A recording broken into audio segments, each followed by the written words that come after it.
నమస్కారం. తాడేపల్లిగూడెం రూరల్ మండలం కడియద్ద గ్రామంలో శ్రీ గణపతి సుబ్రహ్మణ్యేశ్వర స్వామివారి ఆలయ పునఃప్రతిష్టాపన మహోత్సవం గురువారం అత్యంత వైభవంగా జరిగింది. ఈ గుడికి 100 సంవత్సరాలకు పైబడి చరిత్ర ఉంది. గత 3 రోజులుగా ఈ మహాక్రతువును శాస్త్రోక్తంగా సాంప్రదాయబద్ధంగా నిర్వహించారు. దేవాదాయ ధర్మాదాయ శాఖ ఉమ్మడి శ్రేయో నిధి నుంచి సుమారు ₹1 కోటి పునర్నిర్మించారు. పూర్తి రాతి కట్టడంతో అత్యంత సుందరంగా రూపుదిద్దుకుంది. ఈ సందర్భంగా విశేషమైన పూజలు, హోమాలు, యజ్ఞయాగాదులు, అభిషేకాలు వేద పండితుల ఆధ్వర్యంలో జరిగాయి. ఆలయ పునఃప్రతిష్టాపనతో పాటు విగ్రహాలు, ధ్వజస్తంభన ప్రతిష్టాపన, గుడి గోపురంపై కలశ స్థాపన వంటి మహత్తర కార్యక్రమాలు జరిపారు. భారీ ఎత్తున అన్న సమారాధన నిర్వహించారు. గ్రామంలో పండుగ వాతావరణం నెలకొంది. పుట్టింటి ఆడబడుచులు, ఇంటి అల్లుళ్లు, బంధువుల మిత్రుల రాకతో ప్రతి ఇంట్లో సందడి వాతావరణం కనిపించింది. దేవస్థానం కార్యనిర్వహణాధికారితో పాటు ఆలయ నిర్మాణ కమిటీ, స్వామివారి భక్త బృందం, గ్రామ ప్రజలు ఆధ్వర్యంలో అత్యంతం భక్తి శ్రద్ధలతో ఈ వేడుక కొనసాగింది. తూర్పుగోదావరి జిల్లా వార్తలు. మత్స్యకారుల కుటుంబాల జీవన ప్రమాణాలను పెంచే దిశగా ప్రభుత్వం కృషి చేస్తుందని జిల్లా కలెక్టర్ పి. ప్రశాంతి తెలిపారు. ప్రపంచ మత్స్యకార దినోత్సవం సందర్భంగా గురువారం ధవళేశ్వరం బ్యారేజీ వద్ద సంబంధిత అధికారులతో కలిసి కలెక్టర్ 35 లక్షల చేప పిల్లలను గోదావరి నదిలో వదిలారు. ఈ సందర్భంగా జరిగిన కార్యక్రమంలో ప్రశాంతి మాట్లాడుతూ మత్స్య సంపదను పెంచేందుకు రాష్ట్రంలో ఉన్న వనరులను సద్వినియోగం చేసుకోవాలని సూచించారు. అలాగే వృత్తి నైపుణ్యం పెంచే దిశగా చర్యలు చేపట్టాలని అన్నారు. మత్స్యకారులు వేటాడి తీసుకువచ్చిన సంపదను అప్గ్రేడ్ చేస్తూ మార్కెట్ సౌకర్యాన్ని కల్పించే విధంగా చర్యలు చేపట్టాలని సంబంధిత అధికారులను ఆదేశించారు. విదేశాల్లో డ్రై ఫిష్ కు మంచి డిమాండ్ ఉందని, దానికి అనుగుణంగా అవకాశాలను అందిపుచ్చుకోవాలని అన్నారు. పెంచుకోవడానికి మన రాష్ట్రంలో ఏ వనరులు ఉన్నాయి, అలా పెంచాలి అంటే ఏమి చేయాలి, అలానే మనకి మత్స్య సంపదని పెంచుకుంటూ వెళ్ళేటప్పుడు ఇండస్ట్రీ ప్రాస్పెక్ట్స్ ఏమున్నాయి, ఆక్వా రిలేటెడ్ ఇండస్ట్రీ ఇండిజినస్ గా ఏమున్నాయి, అలానే ఎక్స్పోర్ట్ ఓరియంటెడ్ గా ఏమున్నాయి. ఈ 3 కార్యక్రమాలు చేస్తూనే వాళ్ళలో స్కిల్ ఇంప్రూవ్ చేయాలి అని అంటే మత్స్యకారులతో పాటుగా మత్స్యకారులు వేటాడి తీసుకొచ్చిన మత్స్య సంపదని కూడా మనం బెటర్ గా అప్గ్రేడ్ చేసి మార్కెట్ చేయాలి అని అంటే మనం అవలంబించాల్సిన పద్ధతులు ఏంటి అని, దానికి సంబంధించిన అకాడమిక్ క్వాలిఫికేషన్స్ కూడా మనం ఇంప్రూవ్ చేసుకుంటూ మరికొందరు విద్యార్థులను కూడా తయారు చేసే ఉద్దేశంతో చాలా ఆస్పెక్ట్స్ ని మనం మిళితం చేసుకుంటూ ప్రతి ఇయర్ కూడా ఈ కార్యక్రమాన్ని మనం చేయడం జరుగుతుంది. బట్ మన యూసేజ్ మాత్రం అంత లేదు. సో యూసేజ్ కూడా పెంచాలి. ఈ కార్యక్రమంలో జిల్లా మత్స్యశాఖ అధికారి వి. కృష్ణారావు, మత్స్యకార సంఘాల ప్రతినిధులు పాల్గొన్నారు. అంబేద్కర్ కోనసీమ జిల్లా వార్తలు.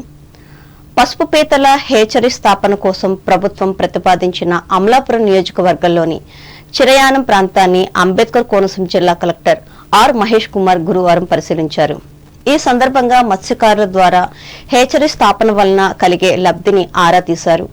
మత్స్యకారులతో సంప్రదింపులు జరిపి పీతల హేచరీ నిర్వహణకు భౌగోళిక స్థితిగతులు స్థానికంగా ఉన్నది లేనిది అడిగి తెలుసుకున్నారు. ఈ సందర్భంగా పలువురు రైతులు మాట్లాడుతూ తమిళనాడులోని పసుపు పీతల హేచరీ నుండి పీతల సీడ్ రవాణా చేయడంలో ఇబ్బందులు ఎదుర్కొంటున్నామని చెప్పారు.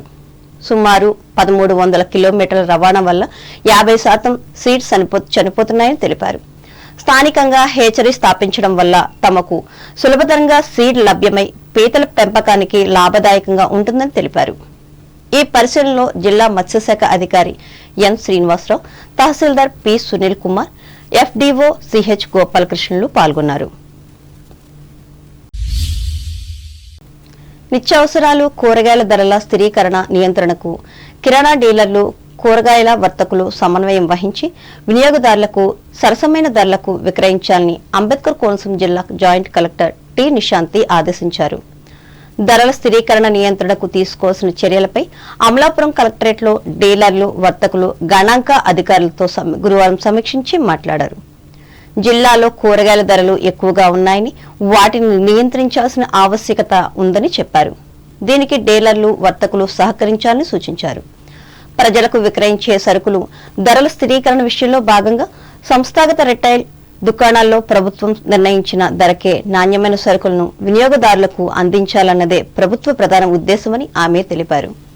అలాగే బహిరంగ మార్కెట్లో నిత్యావసర సరుకుల ధరలను నియంత్రించడంలో భాగంగా అన్ని రైతు బజార్లో వంట నూనెలు, కందిపప్పు, ఉల్లి, టమాటాలను అందుబాటులో ఉంచి విక్రయించాలని అన్నారు. శీతాకాలం మొదలు కావడంతో డాక్టర్ బిఆర్ అంబేద్కర్ కోనసీమ జిల్లాలో రోజురోజుకి చలి తీవ్రత పెరుగుతుంది. దీంతో ఉదయం సమయంలో వాకింగ్ కి వెళ్లేవారు, స్కూల్ విద్యార్థులు స్వెటర్లు, మంకీ క్యాప్లు ధరించి వెళ్తున్నారు. రావులపాలెంలో రహదారులు చెంతన ఉన్ని దుస్తులు అమ్మేందుకు రాజస్థాన్, పంజాబ్ రాష్ట్రాలతో పాటు నేపాల్ నుంచి వచ్చిన వ్యాపారాలు రహదారుల చెంతన దుకాణాలు ఏర్పాటు చేసి జోరుగా అమ్మకాలు సాగిస్తున్నారు. ఈ సీజనల్ కొనుగోలుదారులను ఆకర్షించేందుకు వివిధ రకాల స్వెటర్లు, మోడల్ మంకీ క్యాప్లు, చిన్నారుల కోసం బొమ్మలతో కూడిన స్వెటర్లు వ్యాపార సముదాయాల్లో బయటకు ఆకర్షణీయంగా కనిపించే విధంగా ఏర్పాటు చేసి విక్రయాలు జరుపుతున్నారు. ఏలూరు జిల్లా వార్తలు. రైతులు ఆయిల్ ఫామ్ సాగులో యాజమాన్య పద్ధతులు అవలంబిస్తే మెరుగైన దిగుబడులు పొందవచ్చని జిల్లా కలెక్టర్ కె వెట్రిసెల్వి పేర్కొన్నారు. ఏలూరు కలెక్టరేట్లో ఉద్యానవన శాఖ ఆయిల్ ఫామ్ రైతులకు గురువారం ఏర్పాటు చేసిన సుస్థిర ఆయిల్ ఫామ్ సాగు అవగాహన కార్యక్రమంలో కలెక్టర్ ముఖ్య అతిథిగా పాల్గొని మాట్లాడారు. ఆయిల్ ఫామ్ సాగులో అంతర్ పంటలు పండించుకోవచ్చని అన్నారు. దేశంలోనే మన జిల్లా అత్యధికంగా ఆయిల్ ఫామ్ సాగు చేస్తుందని తెలిపారు.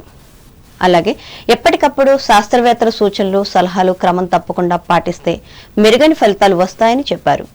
ప్రస్తుతం ఆయిల్ ఫామ్ కు మంచి ధర ఉందని, దీనిపై రైతులు అవగాహన పెంచుకుని మరింత సాగు చేయాలని సూచించారు.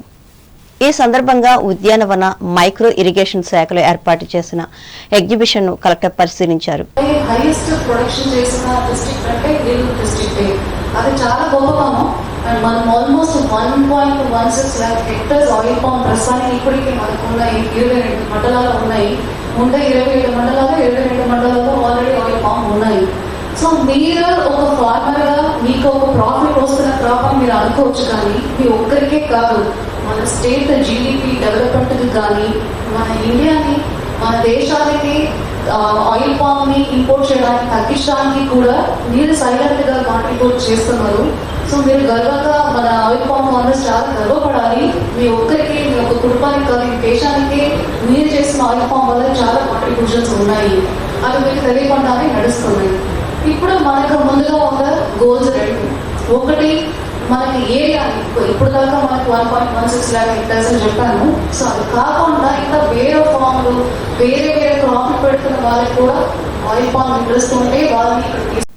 ఈ కార్యక్రమంలో మైక్రో ఇరిగేషన్ ప్రాజెక్టు జిల్లా అధికారి K Ravi Kumar, oil palm research centre director doctor K Suresh, సైంటిస్టులు doctor T Sushila, doctor MV ప్రసాద్లు పాల్గొన్నారు.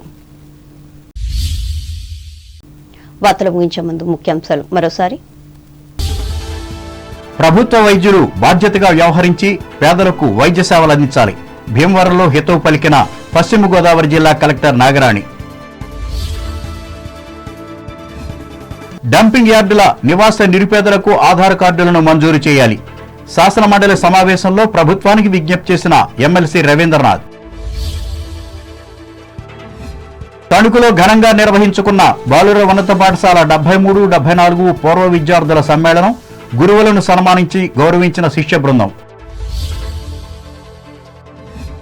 తాడేపల్లిగూడెం మండలం చినతాడేపల్లిలో డ్రైనేజ్ పైప్ లైన్ మరమ్మతులను ఆరంభించిన పంచాయతీ సిబ్బంది, పర్యవేక్షించిన అధికారులు.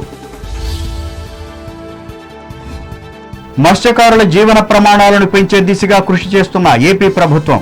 ధవళేశ్వరం బ్యారేజీ వద్ద స్పష్టం చేసిన తూర్పుగోదావరి జిల్లా కలెక్టర్ ప్రశాంతి. పసుపు పీతల హ్యాచరీ ప్రతిపాదన ప్రాంతాన్ని పరిశీలించిన అంబేద్కర్ కోనసీమ జిల్లా కలెక్టర్ మహేష్ కుమార్. వెంట ఉన్న మత్స్యశాఖ అధికారులు, మండల తహసీల్దార్. డీలర్లు, కూరగాయల వర్తకుల సమన్వయంతో ధరలను నివారించాలి. అమలాపురం సమీక్షా సమావేశంలో ఆదేశించిన అంబేద్కర్ కోనసీమ జిల్లా జాయింట్ కలెక్టర్ నిశాంతి. శీతాకాలం చలితో కొత్తపేట నియోజకవర్గంలో సతమతమవుతున్న వృద్ధులు, పిల్లలు. జోరుగా సాగుతున్న దుస్తుల అమ్మకాలు. మెరుగైన యాజమాన్య పద్ధతులు పెరగనున్న ఆయిల్ ఫామ్ దిగుబడులు ఏలూరులో వెల్లడించిన జిల్లా కలెక్టర్ వేట్రి సెల్వి. ఈ వార్తలు ఇంతటితో సమాప్తం. నమస్కారం.